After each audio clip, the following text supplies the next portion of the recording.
Synthesize procedural fairness.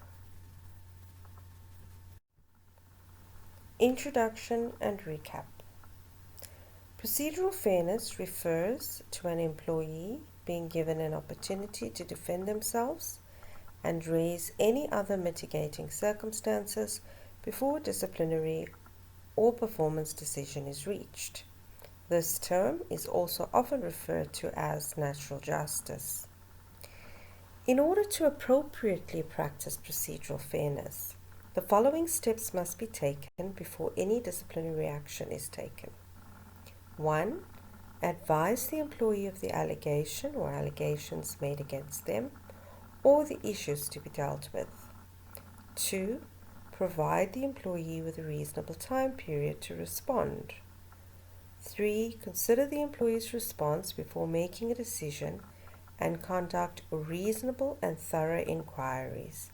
And finally, 4. Make a decision on suitable disciplinary action based on all of the information collected.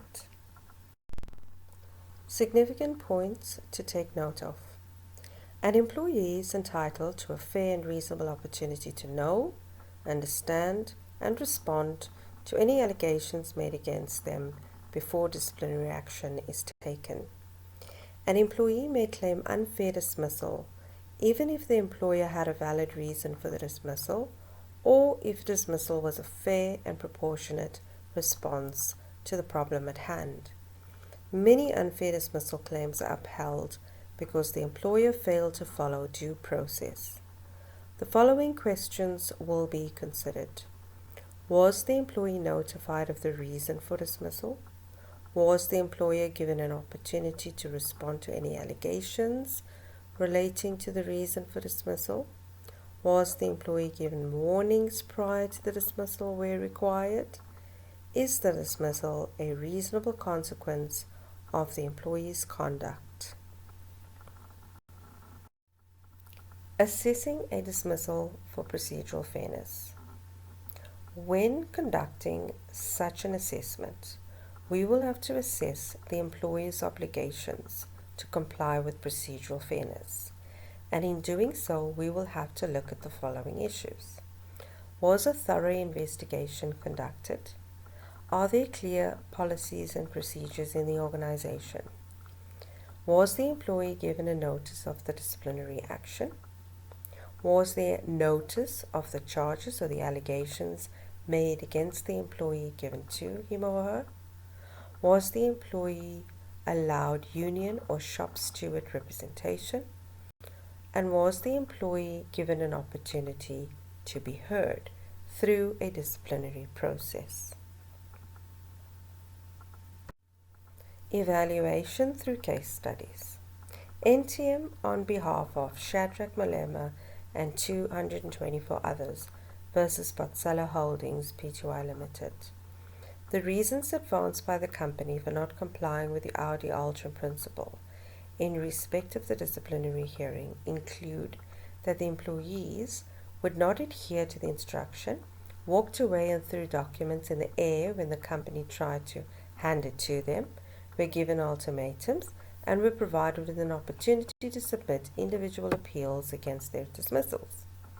At paragraph 54 of the judgment, the court stated that item 6.2 of the code provides that prior to a dismissal for participation in unprotected strike action, the employer should, at the earliest opportunity, contact the trade union official to discuss the course of action it intends to adopt. The employer should issue an ultimatum in clear and unambiguous terms that should state what is required of the employees and what sanction will be imposed if they do not comply with the ultimatum. The employees should be allowed sufficient time to reflect on the ultimatum and to respond to it, either by complying with it or rejecting it. If the employer cannot reasonably be expected to extend the steps to the employees in question, the employer may dispense with them.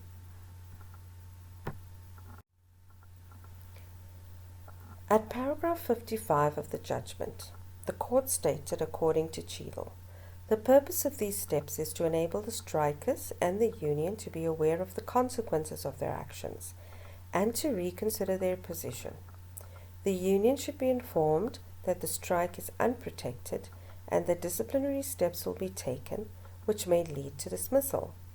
The union plays a vital role in resolving an unprotected strike and should, as soon as possible, be given a reasonable opportunity to speak to the members and make representations on their behalf.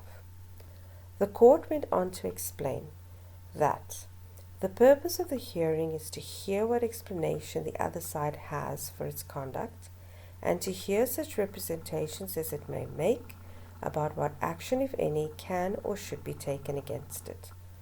The purpose of an ultimatum is not to elicit any information or explanation from the workers, but to give the workers an opportunity to reflect on their conduct, digest issues if need be, seek advice before making a decision whether to heed the ultimatum or not.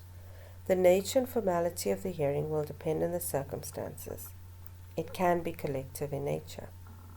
The court was not convinced that the circumstances were such that the company could not hold a hearing or at least attempt to hold one.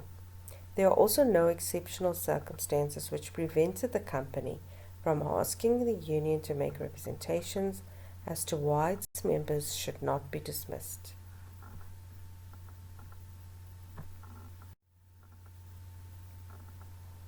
Evaluation on case studies continued. Sevio School Vivo versus Antoinette Pretorius and others. The court stated that while it is trite that any dismissal of an employee, in order to be fair, must satisfy a prescribed requirement of procedural fairness, it is equally trite that a failure to comply with the prescribed procedure in bringing about the dismissal of an employee could render a dismissal procedurally unfair.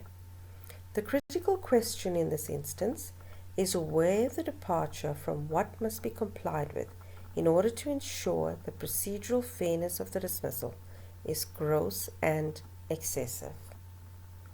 The court further stated that the importance of procedural fairness is especially evident where it comes to the issue of dealing with a fair and appropriate sanction.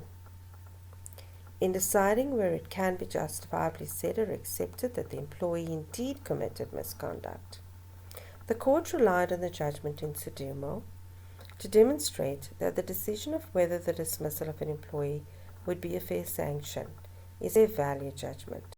Such a value judgment can only be properly made with full participation of the employee in the course of arriving at such a judgment.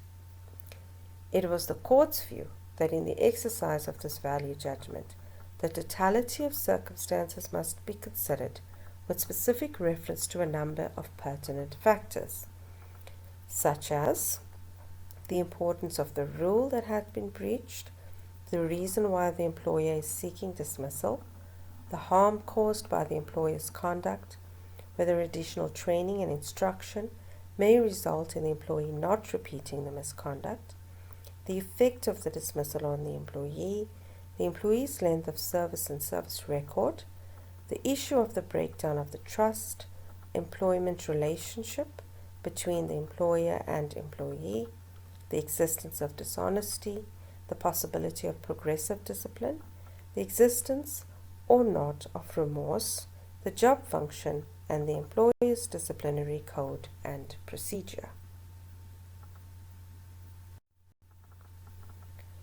It follows, in order to be fair, any disciplinary hearing process must allow the employee an opportunity to properly participate in the decision of arriving at a fair sanction, and the employee must be heard on this. At paragraph 61, the court expounded that the basic tenets of a fair process under section 189 of the LRA are, at the very least, a proper notice as contemplated by section 189.3 of the LRA being issued to the employee being given the opportunity to prepare for the consultations to come based on what is contained in section 189.3 notice, and then be given an opportunity to address the employer on these issues in a meaningful manner. The court quoted the case of Moodley. In Moodley, the court said, "A critical, if not the most central ingredient of the consultation process is the requirement of written notice and the disclosure of information.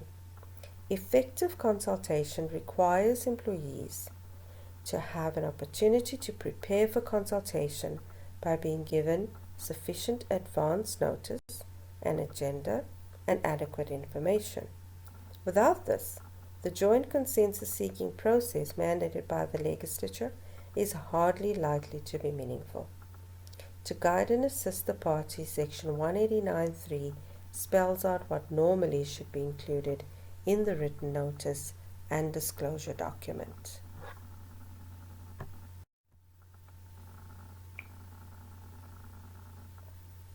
Conclusion. With regards to misconduct, we have established that the most fundamental element is that the employee must be allowed the opportunity to state a case in response to the misconduct allegations. There must be dialogue and an opportunity for reflection before a decision to dismiss is taken. With regards to incapacity or poor performance, the common thread in respect of dismissals for incapacity, regardless of the type of incapacity, is that an employee must be given an opportunity to make representations prior to a decision to dismiss being taken. And with regards to operational requirements, adjudicators must assess whether the employer has complied with its obligations of notifying the employees about the proposed dismissals, and thereafter consulting with them in an attempt to reach agreement. Consultation must be genuine and must be conducted with the purpose of seeking alternatives to dismissal, the ultimate goal being to avoid dismissal if reasonably possible.